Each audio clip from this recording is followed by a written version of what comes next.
যে যশোদাক গোচৰ দিবৰ কাৰণে তেওঁলোকে কৃষ্ণক হাতত ধৰি ধৰি টানি আনিছে।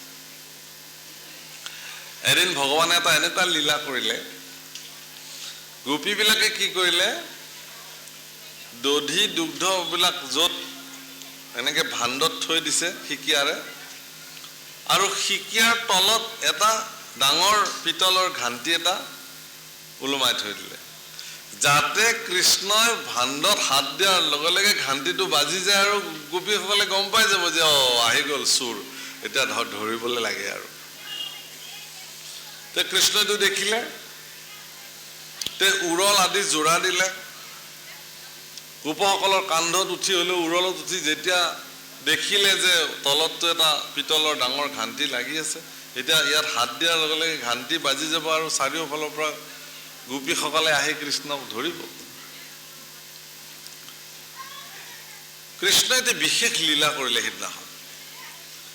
ঘাণ্টিটোক ক'লে, ঘাণ্টি তই আজি বাজিব নোৱাৰ, কিন্তু থাক, এনেকে থাক।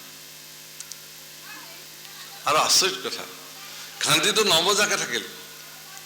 আৰু কৃষ্ণই কি কৰিলে, তাৰ পৰা মাখন উলিয়ালে, গোপবিলাকক বিলাই বিলাই দিলে, বান্দৰকো দিলে, চবকে দিলে আৰু দি শেষত নিজেও অলপমান খাম বুলি যেতিয়া লৈ পেলাই মুখত দিছে, তেতিয়া ঘাণ্টিটো নিজে নিজে বাজি গ'ল। আৰে তোমাকতো বাজিবলৈ মানা কৰিছিলো, যে প্ৰভু আপোনাৰ ভোগ লাগি গ'ল যেতিয়া মইতো আৰু নাবাজাকে থাকিব নোৱাৰো।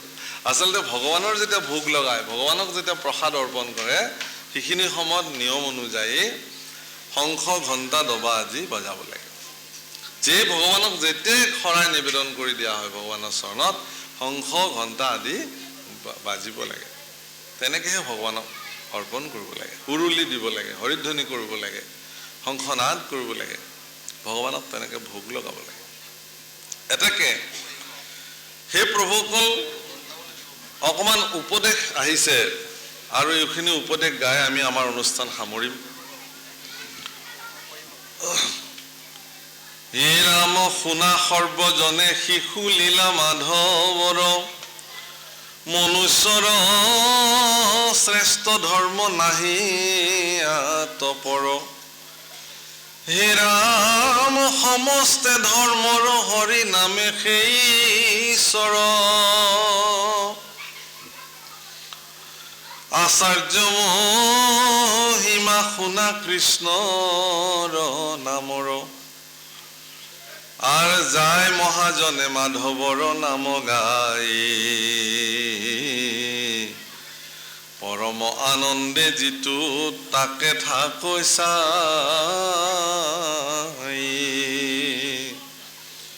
সমস্ত পাতে কতাৰ হৰয়ত ঋত,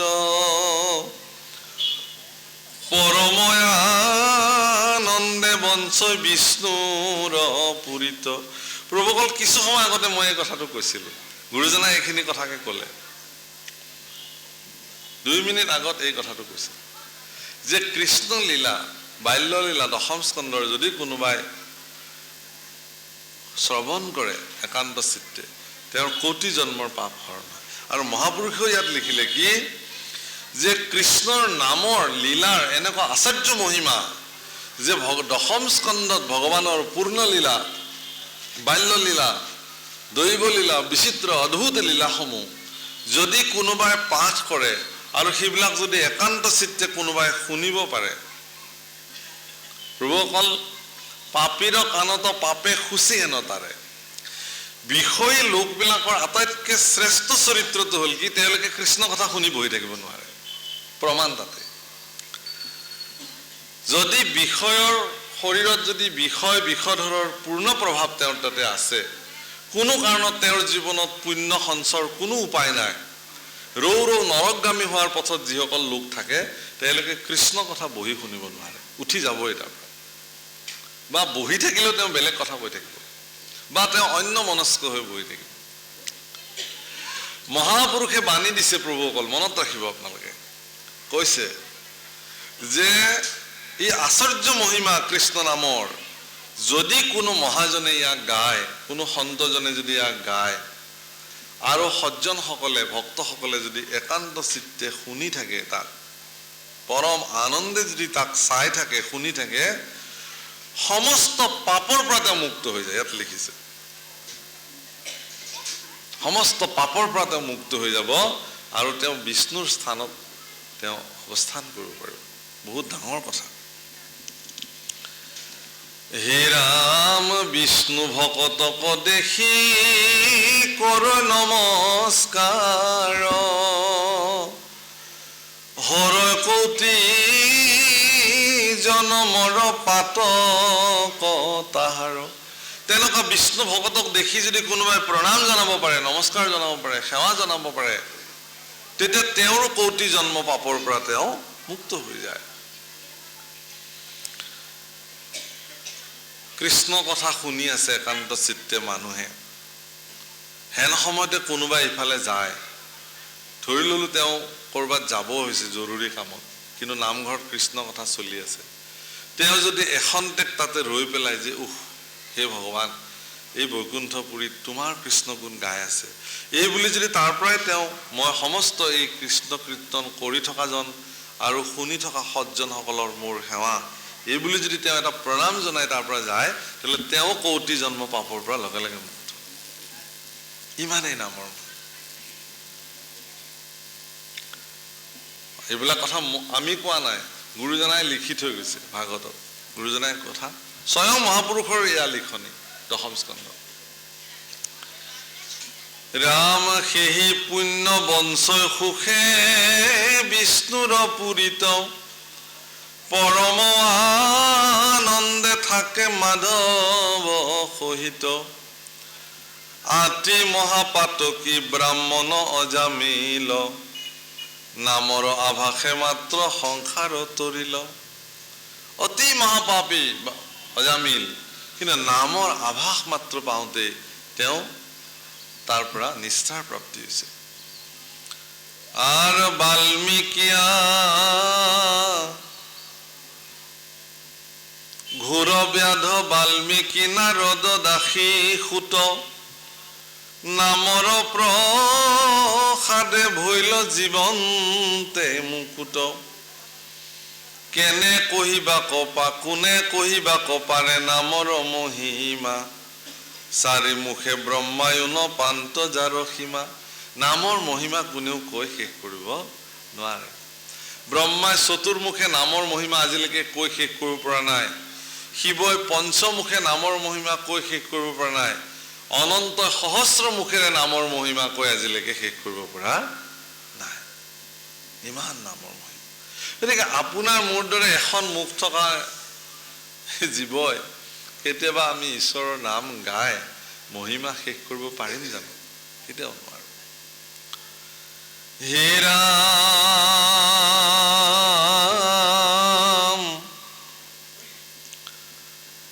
হেন নাম এৰি কৰ আনত বিশ্বাস, কিমতে ৰাইবা ঘোৰ সংসাৰৰ ত্ৰাস, আচয় মাধৱৰ নামে জগত ব্যাপী, সংসাৰ তাপত মৰৈ চিতনি তথাপি, কিনো চিত্ৰ কিনো চিত্ৰ কিনো চিত্ৰ দেখা, জানিবা তাহাৰ পাপৰ নাহি লেখা। হে ৰাম জানিয়া সমস্ত নৰে এৰায়ন কাম, ফুৰা গলে বান্ধি বন্ধু মাধৱৰ নাম। গতিকে নামৰ মহিমা এনেকুৱা যে নাম শ্ৰৱণ কীৰ্তন কৰা সকলৰ পাপৰ লেখ নাই, পাপ লিখিব নোৱাৰে। কোনো চিত্ৰগুপ্তই আজিলৈকে নামীসকলৰ পাপ লিখা নাই, নোৱাৰে। যেতিয়া অজামিলক বিষ্ণুদূত চাৰি প্ৰাণীয়ে ৰক্ষা কৰিলে আৰু যমদূত তিনি কিংকৰক কোবাই ধুবাই তাৰ পৰা খেদিলে, সেই যমদূত তিনি কিংকৰে গৈ যমক সুধিছিল যে হে মহাৰাজ, আজিলৈকেতো আমি এনেকুৱা সমস্যাত পৰাই নাই, পাপী মানে আমি ধৰি বান্ধি লৈ আহোঁ, আৰু অজামিলৰ দৰে মহাপাপী তেওঁক বান্ধিবলৈ যাওঁতে এওঁলোক কোন চাৰিজন আহি পেলাই আমাক ইমান মাৰিলে পিটিলে, কি কাৰণ? যমে কৈছে বোলে মই তোমালোকক এটা কথা ক'ব পাহৰি আছিলোঁ, যে সেই বিষ্ণুদূত চাৰি প্ৰাণী, সেয়া বিষ্ণুৰ দূত সাক্ষাৎ, তেওঁলোক বিষ্ণুৱেই সাক্ষাৎ। আজিৰ পৰা তোমালোক সংযমী হোৱা, সাৱধান হোৱা। যি স্থানত বিষ্ণুৰ নাম প্ৰসাৰিত হৈ থাকে সেই স্থানত তোমালোকে প্ৰৱেশ নকৰিবা। যি ব্যক্তিৰ শৰীৰত নামৰ প্ৰভাৱ আছে সেই ব্যক্তিক তোমালোকে স্পৰ্শ নকৰিবা। সি মহাপাপী হওক কি হওক তোমালোকে তাক বিচাৰ নকৰিবা। যদি অন্তকালত তেওঁ নাম উচ্চাৰণ কৰিছে তেতিয়াহ'লে সেই জীৱৰ ওপৰত আমাৰ অধিকাৰ আৰু নাই। তেতিয়াহ'লে সেই নাম কি? এই বুলি নামৰ মহিমা সুধিছে। আৰু যমদূত স্বয়ং যমৰাজ ধৰ্মৰাজ যমে তেওঁৰ তিনি কিংকৰক তেওঁৰ শ্ৰীমুখে নামৰ মহিমা কথন কৰিছে।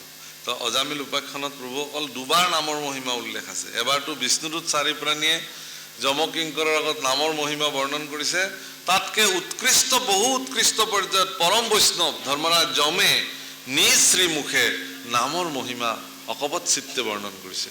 সেই বৰ্ণন যদি আপোনালোকে শুনে আপোনালোকৰ জীৱন ধন্য হৈ যাব। নাম এনেকুৱা অদ্ভুত বিচিত্ৰ ভগৱানৰ বস্তু। যি নহওক প্ৰভুসকল, আজি এই অঞ্চলৰ আঠাবাৰী চেতিয়া গাঁৱৰ বাপসকলে আমাৰ নিচিনা এগৰাকী মূঢ়মতীক আমন্ত্ৰণ কৰিলে কৃষ্ণ কথা শ্ৰৱণ কৰিবৰ নিমিত্তে। আৰু আমিও সুদূৰ পৰাহৰ পৰা আপোনাৰ খবৰ দৰে সজ্জনসকলক চৰণ দৰ্শন কৰাৰ হেঁপাহেৰে আহি এই স্থান উপস্থিত হৈছিলোঁ। গতিকে আমি কৃষ্ণ কথা যি পাৰোঁ গালোঁ। আপোনাৰ সবেও যেন পৰম সন্তুষ্টিৰে ইয়াক গ্ৰহণ কৰি কৃতাৰ্থ হ'ব বুলি আশা ৰাখিছোঁ। ভগৱন্ত পুৰুষে এই ভাগৱতৰ আসনৰ পৰাই মই প্ৰাৰ্থনা কৰিছোঁ যে মাত্ৰ এটি পদ আছে, এইখিনি গালে আমাৰ অধ্যায় আজি সমাপ্তি হ'ব। ভগৱানৰ ওচৰত প্ৰাৰ্থনা কৰিছোঁ যে ভগৱানে আপোনালোক সকলোকে সৎ মতি দিয়ক, সৎ গতি দিয়ক, শক্তি দিয়ক। আপোনালোকৰ সমস্ত অঞ্চলবাসী ৰাইজ পৰম শান্তিৰে নিবাস কৰক ভগৱানৰ কাম কৰিবৰ কাৰণে। এইবাৰ আপোনালোকৰ এয়া প্ৰথম বৰ্ষ ভাগৱত। গতিকে প্ৰথম বৰ্ষ ভাগৱত কৰিবলৈ যাওঁতে বহুত ক্ষেত্ৰত কিছু আলি দুমোজাত পৰা যায় বাৰু, কাৰণ অভিজ্ঞতাটো ডাঙৰ বস্তু। গতিকে তথাপিও আপোনালোকে অত্যন্ত সুন্দৰভাৱে এই অনুষ্ঠানৰ আয়োজন কৰিছে। অনাগত কালত ইয়াতকৈও নিখুঁত পৰিকল্পনাৰে ঈশ্বৰৰ কৰ্ম আপোনালোকে সম্পাদিত কৰিব পাৰিব, প্ৰয়াস কৰক। আমিও ভগৱানৰ ওচৰত প্ৰাৰ্থনা কৰিলোঁ আপোনালোকৰ প্ৰচেষ্টা প্ৰয়াস সফল হওক, ভগৱানে আপোনালোকক কল্যাণ কৰক। এইখিনি কৈয়ে আমাৰো যদি ক'ৰবাত কিবা দোষাদোষ হৈছে সকলো দুখৰ পৰা মৰিখন্ন বিচাৰি আমি আমাৰ বাণীক বিৰাম দিব খুজিছোঁ। হে ৰাম জানিয়া সমস্ত নৰে ৰায়ন কাম, ফুৰা গলে বান্ধি বন্ধু মাধৱৰ নাম। সকলো বাদ দি মাধৱৰ নামষাৰ লৈ থাকক। আৰু কৃষ্ণৰ কিংকৰে কহে সে তত্ত্বসাৰ। মাধৱৰ নাম বৰ বেলেগ ধৰণৰ প্ৰভু। যে এবাৰ এজন এনেকুৱা বিশিষ্ট পুৰুষ, কিন্তু তেওঁ মহাপাপী আছিল। কিন্তু তেওঁ এবাৰে মাত্ৰ ভগৱানৰ নাম ল'লে।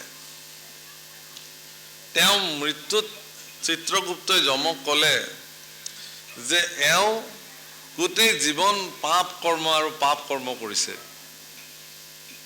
কিন্তু এবাৰ তেওঁ ৰাম নাম লৈছিলে। গতিকে সেই এবাৰ যি ৰাম নাম ল'লে, সেই এবাৰ ৰাম নাম লোৱাৰ কাৰণে তেওঁৰ যিখিনি পাপ খণ্ডন হ'ব, যিখিনি শাস্তি তেওঁৰ খণ্ডন হ'ব, সেইখিনি আপুনি বিচাৰ কৰি দিয়ক। মই ইয়াৰ পৰা বিয়োগ কৰিম তেওঁৰ শাস্তিটো। যম মহা বিপদত পৰিলে যমে বোলে এটা নামৰ বা কিমান পাপ খণ্ডন হয় এইটোতো ময়ো নাজানো হিচাপটো। শাস্ত্ৰতটো লিখিছে বোলে এক নামে যত পাপ সংহৰিতে পাৰে তত আকৌ পাতকী পাপ কৰিতেই নপাৰে এটা নামে যিমান পাপ খণ্ডন কৰিব পাৰে সিমান পাপ এজন পাপীয়ে জীৱনত সম্পাদিতই কৰিব নোৱাৰে তেতিয়া তেওঁ কি কৰিলে সেই পাপীজনক লগত লৈ শিৱৰ ওচৰলৈকে গ'ল শিৱটো কৈলাসত বহি থাকে ৰকাৰ আদিনি নামনি শৃণ্যতু মম পাৰ্বতী মন প্ৰচন্নতাং জাতি ৰাম নাম বিশংকয়া তেওঁ ৰা বুলি ক'লেই মগ্ন হৈ যায় ৰাম নামত তেওঁ ৰামৰ মহিমা জানিব বুলি তেওঁ সুধিলে শিৱই কৈছে যে ময়ো ইমান দিনে ৰাম নামৰ মহিমা এটা নামৰ কিমান মহিমা তাক মই বুজি নাপালো নিজানিলো মোৰ হাতত হিচাপটো নাই তেতিয়াহ'লে পিতা ব্ৰহ্মাকে সোধা যাওক এই বুলি যম শিৱ আৰু সেই পাপী তিনিওজনে গৈ ব্ৰহ্মাৰ ভৱনত ওলাল ব্ৰহ্মসভা বহি আছে ব্ৰহ্মা চতুৰ্মুখে ঈশ্বৰৰ গুণ গাই আছে ঋষিসকলে তেওঁক বেৰি প্ৰণাম জনাই আছে এওঁলোকেও গৈ ব্ৰহ্মাক প্ৰণাম জনালে ব্ৰহ্মা বোলে কি হৈছে বোলে পিতা এটা ৰাম নামৰ মহিমা কিমানখিনি পাপ খণ্ডন হ'ব বোলে ময়োতো আজিলৈকে নাজানো মোকতো প্ৰথমতেই ভাগৱত ভগৱানে দিছিলে জ্ঞানম পৰম গুজ্জম মেয়ত বিজ্ঞান সমন্বিতম সৰহস্যাৎ তদংগচ্ছ গৃহান গদিতং ময়া এই বুলি চতুশ্লোকত মোক ভাগৱত তেওঁ প্ৰদান কৰিছিলে নামৰ মহিমাও কৈছিলে কিন্তু এটা নামৰ কিমান মহিমা সেইটো মোক কোৱা নাই এইটো হিচাপ মোৰ হাতত নাই কি কৰা যাব তেতিয়াহ'লে সংবিধান এইটোৱেই যে যাৰ নাম তেওঁৰ ওচৰলৈকে যাব লাগে তেওঁ সংবিধান দিব বৈকুণ্ঠপতি শ্ৰী নাৰায়ণৰ ওচৰলৈকে সকলো যাবলৈ ওলাল ব্ৰহ্মাই বোলে ময়ো যাম লগত মোকো লাগে এইটো হিচাপ বোলে এই পাপীজন বৈকুণ্ঠলৈ কেনেকে যাব আপোনাৰ ইয়াতে থৈ যাওঁ ব্ৰহ্মা বোলে না না মোৰ ভৱনত পাপীৰ স্থান নাই তেতিয়া কি কৰিলে শিৱৰ স্থানতো নথয় যমৰ স্থানতো নথয় এতিয়া পাপীক ক'ত কি কৰিব তিনিওজনে দায়িত্ব ল'লে যে আমি লওঁ দায়িত্ব কাণ পাতি আজিৰ পৰা আজি ল'ম আমি দায়িত্ব ভগৱানক কম যে আমি লৈ আহিছো যি হয় তাকে হ'ব তিনিওজনে কান্ধত লৈ বৈকুণ্ঠ প্ৰৱেশ কৰিলে আৰু বৈকুণ্ঠত প্ৰৱেশ কৰাৰ লগে লগে সেই পাপী ক'লে তুমি ইয়াতে থাকা আমি প্ৰভুক লগ কৰি আহোঁ বোলে যাওক বৈকুণ্ঠত প্ৰৱেশ কৰাৰ লগে লগে পাপী গুচি চতুৰ্ভুজী ৰূপ ধাৰণ কৰিলে আৰু বৈকুণ্ঠ সেনা চতুৰ্ভুজী সেনাৰ লগত বিলীন হৈ গ'ল কোনেও তেওঁক চিনি নোপোৱা হ'ল ঈশ্বৰে বোলে সেইজন ক'ত গ'ল পাপীজন বোলে প্ৰভু দুৱাৰ মুখতে থৈ আহিছো লৈ আহাগে আহে যে বিচাৰি নাপায় বোলে প্ৰভু ইয়াতে আছিলে ক'ত বা গ'ল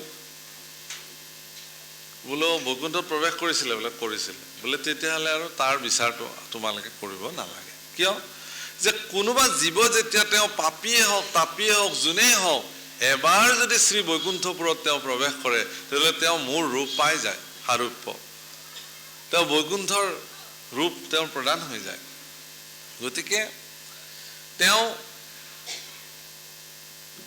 তেওঁক আৰু তোমালোকে তেওঁৰ কাৰণে একো বিচাৰ কৰিবলগীয়াও নাই একো কৰিবলগীয়া নাই তোমালোকে যোৱা এতিয়া তেওঁতো পাৰিষদে হৈ গ'ল এতিয়া